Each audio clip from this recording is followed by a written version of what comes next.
ఇప్పుడు అది YouTube open చేశావు, ఆ చర్చ్ గ్రూప్లో ఓపెన్ చేశావు, ఇది చూస్తూ ఉంటావు. కానీ నీ చెయ్యి అక్కడతో ఆగదే. మీరు ఎంతమంది పాస్టర్ గారు పెట్టిందే చూసి ఆగిపోతున్నారు. దాని తర్వాత ఇట్లా ఇట్లా ఇట్లా ఎంతమంది అంటున్నారు చెప్పండి. అబద్ధం ఆడకూడదు, చెప్పాలి. అబద్ధాలు ఆడకూడదు.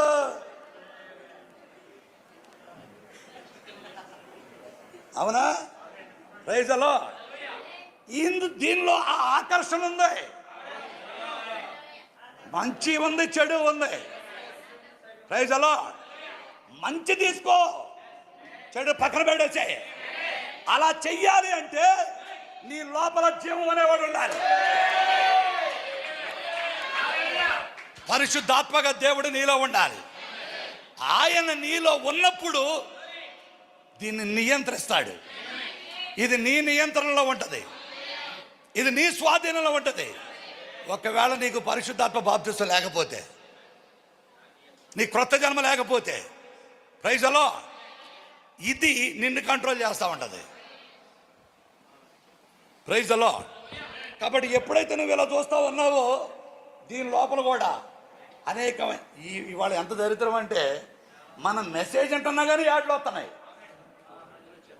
ఒకప్పుడు యాడ్లు వచ్చాయి కాదు, ఈ మధ్య కాలంలో మరి ఏమైందో తెలియదు. మన మెసేజ్ అంటున్నా కానీ చండాలమైన యాడ్లు మధ్యలో పిచ్చి పిచ్చి అన్నీ వచ్చేస్తున్నాయి. అప్పుడు ఏం జరుగుద్ది?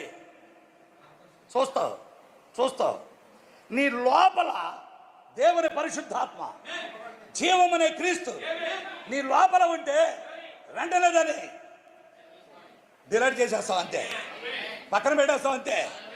Praise the Lord. లేదు, నువ్వు దానికి బానిస అయిపోయి ఇంకేం వస్తుంది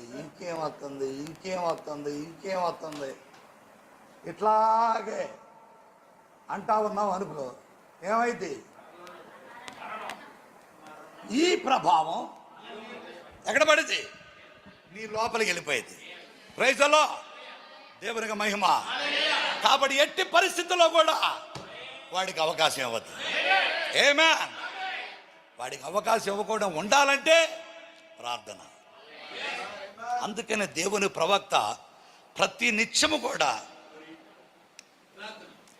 ఆయన ప్రార్థన చేసుకుంటా, ప్రభువా ఇవాళ నేను ఎక్కడో తప్పిపోయినట్టుంది ప్రభువా, ఇవాళ ఎక్కడో ఏదో చిన్న పొరపాటు చేశాను అన్నట్లు అనిపిస్తున్న ప్రభువా, నేను కావాలని చేయలేదు ప్రభువా, ప్లీజ్ ప్రభువా నన్ను క్షమించు ప్రభువా అని వేడుకుంటూ ఉంటాడు.